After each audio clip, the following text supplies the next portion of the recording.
প্রিয়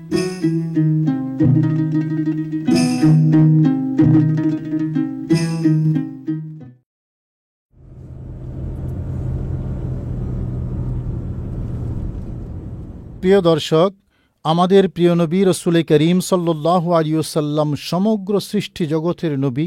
তার প্রমাণ গাছপালা তরুলতা পর্যন্ত আমাদের নবীজি সাল্লাল্লাহু আলাইহি ওয়াসাল্লামকে চেনে এবং আনুগত্য ও ভক্তি করে।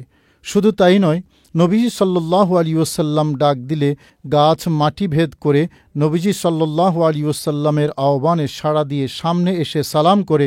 এমন এক ঘটনার সাক্ষী হয়ে আছে যে ঐতিহাসিক জায়গা, আজ আমরা আপনাদেরকে সেখানেই নিয়ে এলাম। এই জায়গাটি পবিত্র ভূমি মক্কার হেরেম শরীফের খুব কাছেই অবস্থিত। হেরেম শরীফ থেকে পায়ে হেঁটে মারওয়া পাহাড়ের দিক দিয়ে মোয়াল্লা কবরস্থানে যাওয়ার পথে সারে ওমরের উপরে যে ফ্লাইওভার আছে, তার ঠিক নিচেই হাতের ডান পাশের এই মসজিদটি ঐতিহাসিক সেই ঘটনার সাক্ষী। এই মসজিদের বিপরীত পাশে যে মসজিদটি দেখতে পাচ্ছেন, তার নাম মসজিদে রায়া।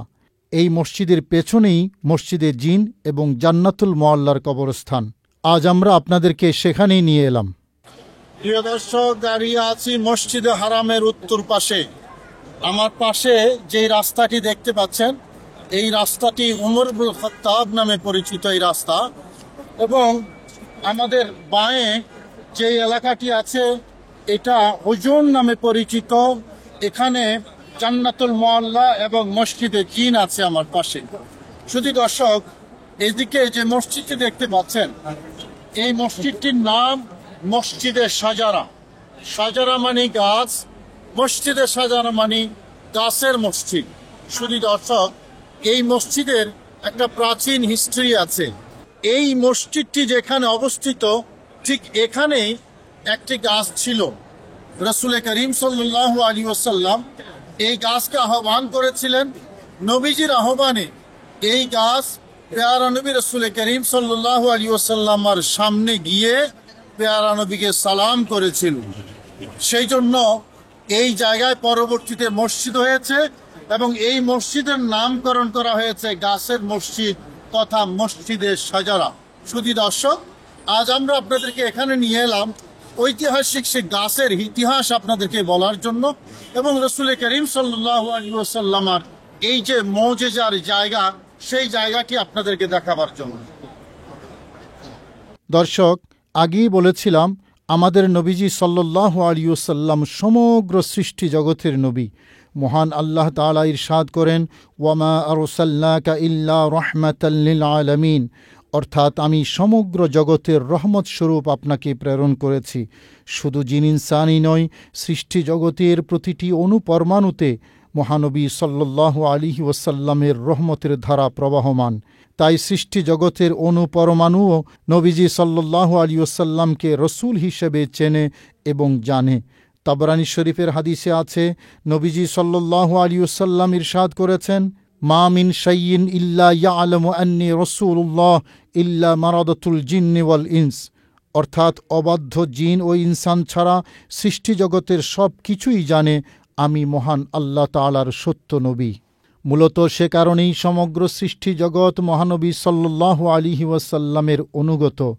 গাছপালা তরুলতা, পাহাড় পর্বত, নদী খাল বিল, পশু পাখি, জীবজন্তু, এক কথায় সকল কিছুই নবীজি সাল্লাল্লাহু আলাইহি ওয়াসাল্লামকে জানে এবং প্রিয় নবী সাল্লাল্লাহু আলাইহি ওয়াসাল্লামের কথা শোনে। যার আঙ্গুলের ইশারায় ডুবন্ত সূর্য পশ্চিম দিক থেকে পুনরায় উদিত হয়, চাঁদ দ্বিখণ্ডিত হয়েছে যার হাতের ইশারায়, এরকম আরও লক্ষ লক্ষ মুজিজা আমাদের পেয়ারা নবী রাসূল করিম সাল্লাল্লাহু আলাইহি ওয়াসাল্লামের। আসলে প্রিয় নবী সাল্লাল্লাহু আলাইহি ওয়াসাল্লামের পুরো সত্তাই মুজিজা এবং সে কারণেই মহাপবিত্র গ্রন্থ কোরআনে কারিমে আল্লাহ তাআলা নবীকে বোরহান বলেছেন। বোরহান মানে এমন এক সত্তা যার পুরোটাই মুজিজা। আল্লাহ তাআলা যে এক, তার দলিল আমাদের পেয়ারা নবী রাসূল করিম সাল্লাল্লাহু আলাইহি ওয়াসাল্লাম। এ কারণেও আল্লাহ তাআলা নবীর জাত বা সত্তাকে বোরহান বলে অভিহিত করেছেন। প্রিয় দর্শক, রাসূল করিম সাল্লাল্লাহু আলাইহি ওয়াসাল্লামের অসংখ্য মুজিজার মধ্যে শুধু গাছ নিয়ে আছে অসংখ্য মুজিজা। তার একটি ঘটেছে ঠিক এই জায়গায়। নবীজি সাল্লাল্লাহু আলাইহি ওয়াসাল্লামের জীবনী লেখকগণ খুবই গুরুত্বের সাথে উল্লেখ করেছেন যে আমাদের পেয়ারা নবী রসুল করিম সাল্লাল্লাহু আলাইহি ওয়াসাল্লাম এই জায়গায় মক্কার কুরাইশদেরকে দ্বীনের প্রতি দাওয়াত দিয়েছেন যেন তারা ইসলাম ধর্ম কবুল করে। কিন্তু দুর্ভাগ্য তাদের, নবীজি সাল্লাল্লাহু আলাইহি ওয়াসাল্লামের কথা মেনে ইসলাম কবুল করা তো দূরের কথা, তারা বরং নবীজি সাল্লাল্লাহু আলাইহি ওয়াসাল্লামকে প্রবলভাবে প্রতিহত করেছে এবং তাকে রক্তাক্ত করেছে। তাদের এমন আঘাতে যার পরনাই কষ্ট পেলেন, ক্ষতবিক্ষত হলেন এবং এই জায়গায় দাঁড়িয়ে মহানবী সাল্লাল্লাহু আলাইহি ওয়াসাল্লাম আল্লাহর দরবারে ফরিয়াদ জানালেন, হে আল্লাহ, আজ এই জায়গায় তুমি আমার জন্য এমন একটা মুজিজা দেখাও যা আমার সত্যায়নের প্রমাণ বহন করবে। আমি যে সত্য নবী তার সাক্ষী হয়ে থাকবে এবং আমাকে সত্যায়নকারী এই মুজিজার পর তারা যদি আমাকে মিথ্যা প্রতিপন্ন করে আল্লাহ, তাতে আমার কিছুই যায় আসে না। প্রিয় নবী সাল্লাল্লাহু আলাইহি ওয়াসাল্লাম এই জায়গায় দাঁড়িয়ে দোয়া করার সাথে সাথে মহান আল্লাহ তাআলা সে দোয়া কবুল করে হযরত জিবরাইল আলাইহিসসালামকে নবীজি সাল্লাল্লাহু আলাইহি ওয়াসাল্লামের কাছে পাঠিয়ে দেন। হযরত জিবরাইল আলাইহিসসালাম নবীজি সাল্লাল্লাহু আলাইহি ওয়াসাল্লামের কাছে এসে মহান আল্লাহ তাআলার পক্ষ থেকে সালাম দেন এবং বলেন, ইয়া রাসূলুল্লাহ সাল্লাল্লাহু আলাইহি ওয়াসাল্লাম, কাফেররা আপনাকে রদ করেছে, আপনাকে বিশ্বাস করে নাই। আপনি যে আল্লাহর সত্য নবী তাও তারা মেনে নেয় নাই, আপনাকে বরং তারা মিথ্যা প্রতিপন্ন করেছে। এতে আপনি অনেক মর্মাহত হয়েছেন, কিন্তু মহান আল্লাহ তাআলা সত্য প্রমাণ করেই ছাড়বেন এবং কাফেররা যে মিথ্যা, তাদের দাবি মিথ্যা প্রতিপন্ন করেই ছাড়বেন।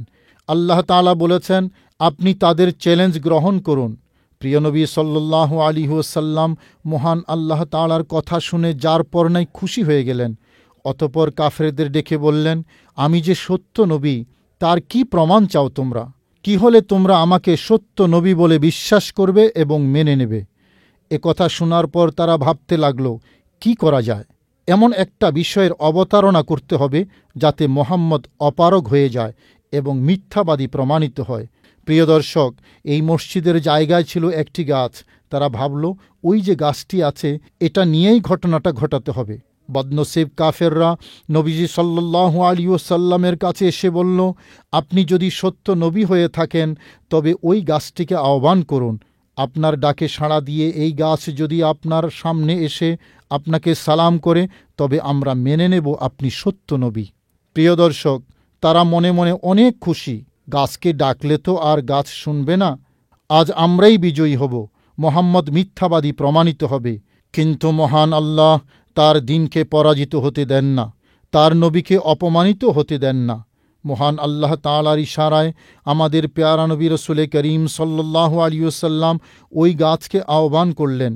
প্রিয় নবী সাল্লাল্লাহু আলাইহি ওয়াসাল্লামের পবিত্র জবান থেকে ডাক বের হতে দেরি, সাথে সাথেই গাছ জীবিত মানুষের মতো শরীর মোচড় দিয়ে নিচ থেকে শেকড়গুলো মাটি থেকে ছাড়িয়ে নিল এবং মাটি ভেদ করে গাছ হেলে দুলে প্রিয় নবী সাল্লাল্লাহু আলাইহি ওয়াসাল্লামের সামনে এসে নবীকে সালাম দিল এবং বলল, আশহাদু আল্লা ইলাহা ইল্লাল্লাহ ওয়া আশহাদু আন্নাকা রাসূলুল্লাহ, অর্থাৎ আমি সাক্ষ্য দিচ্ছি মহান আল্লাহ তাআলা ছাড়া কোনো মাবুদ নাই এবং এও সাক্ষ্য দিচ্ছি আপনি মহান আল্লাহর সত্য নবী এবং রসুল। প্রিয় দর্শক, এবার রসুল করিম সাল্লাল্লাহু আলাইহি ওয়াসাল্লাম বললেন, তুমি আপন জায়গায় ফিরে যাও। সাথে সাথেই সে আবার মাটি ভেদ করে আপন জায়গায় ফিরে গেছে। দর্শক, ঐতিহাসিক বিস্ময়কর ঘটনাটি ঘটেছে এই জায়গায়, কিন্তু বদনসিব কাফেররা শুধু মাথা নত করে পেঁচার মতো এখান থেকে চলে গেল। এত বিস্ময়কর স্পষ্ট মুজিজা দেখেও তারা ঈমান গ্রহণ করেনি। প্রিয় দর্শক, রসুল করিম সাল্লাল্লাহু আলাইহি ওয়াসাল্লামের মুজিজার এই জায়গায় পরবর্তীতে একটি মসজিদ প্রতিষ্ঠিত হয়েছে। ওই মুজিজার স্মারক হিসেবে এই মসজিদের নাম রাখা হয়েছে মসজিদে সাজারা। ইতিহাসবিদদের কারো কারো রচনায় এই মসজিদকে মসজিদে জান্দারাওয়াই উল্লেখ করা হয়েছে। প্রতিদিন লক্ষ লক্ষ আশিক রসুল এই মসজিদ জিয়ারত করতে আসেন এবং অনেকে ভেতরে নামাজও আদায় করেন। মূলত মসজিদে হারামের কাছে হওয়াতে এখানে লোক সমাগম সবসময় বেশি থাকে। এখানে এসে আমরাও কিছুক্ষণের জন্য ভাবনার রাজ্যে প্রিয় নবী সাল্লাল্লাহু আলাইহি ওয়াসাল্লামের মুজিজা দেখার মোহময়তায় হারিয়ে গেলাম।